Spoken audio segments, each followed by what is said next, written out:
Luce walked out into Nothar Park, where she watched a wrecking ball swing back and forth from a crane.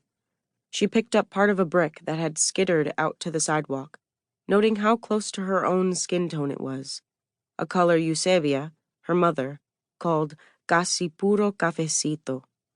Hardly any milk there, she always said, with an edge of concern, finding it impossible to simply use the word black.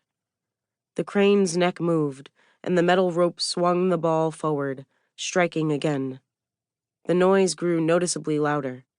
The wall resisted, but the force of the pressure caused a crater where it hit, and from it, tiny lines extended like wrinkles. This the sound that woke her. The cold air was thick with mist.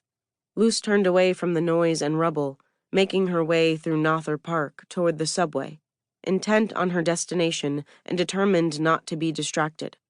Her boss, Raina, had texted her late last night. "I got news to share," she wrote. "Meet me at TSP before work." "What's the big news?" Luce responded. Raina hadn't texted back. As Luce reached the stairs down to the subway, the escalating noise made her pause.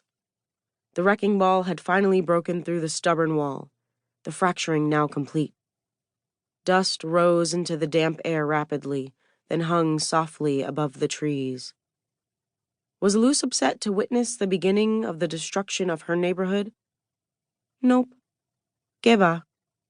She was focused on a rare moment of elation. Would today be the day she'd be offered junior partner? Of course it would. Over the last 5 years, she and her boss had had an agreement. The minute the promotion was a go, she'd be the first to know. She pushed forward. Although Luce wasn't upset about the crashing wall, she did worry about her mother. Eusebia often looked onto that old, burnt-out tenement building and spoke about maybe putting together a community campaign to purchase the grounds. For a garden, no less. Luce and her father, Vladimir, remained mute to Mommy's inquiries, hiding conspiring smiles behind cupped palms. They both knew how hard it would be to pull that off. The obscene asking price for the shell, over $10 million. They thought it would remain as it had, abandoned, neglected, unwanted, since they arrived from the Dominican Republic 20 years ago. Who would bother? Plus, Vladimir had cashed out his retirement investments, and Luce had contributed all her savings from the bonuses she'd gotten over the years, all to build Mommy's dream home back in the Dominican Republic. Mommy remained oblivious to their secret scheming. Just last week, Luce and her father pored over the pictures of the terrace overlooking the sea, with the hole in the ground that would soon become an infinity pool. In just a few months, the house would be completed, her parents would retire and move back, and Luce would finally be able to live her own life. Move to Central Park West, that corner building on 79th Street she'd had her eye on since she graduated law school.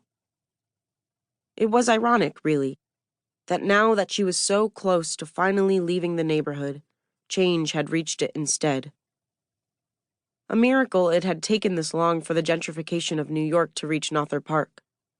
The Lower East Side, Chelsea, Hell's Kitchen, Harlem, Washington Heights, and especially Brooklyn, washed out, white out, everything forever changed. At the firm where she practiced law as a junior associate, she had friends who'd moved into those same neighborhoods, awed at how amazing the space, actual space, was. Friends who just a few years back would have been too scared to walk down the street they now lived on.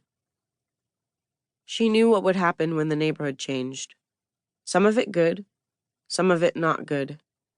Now here they were, at the cusp. Below ground, the turbulence of the train entering the station prompted her to hurry on. She put the neighborhood out of her mind. Her future life was waiting.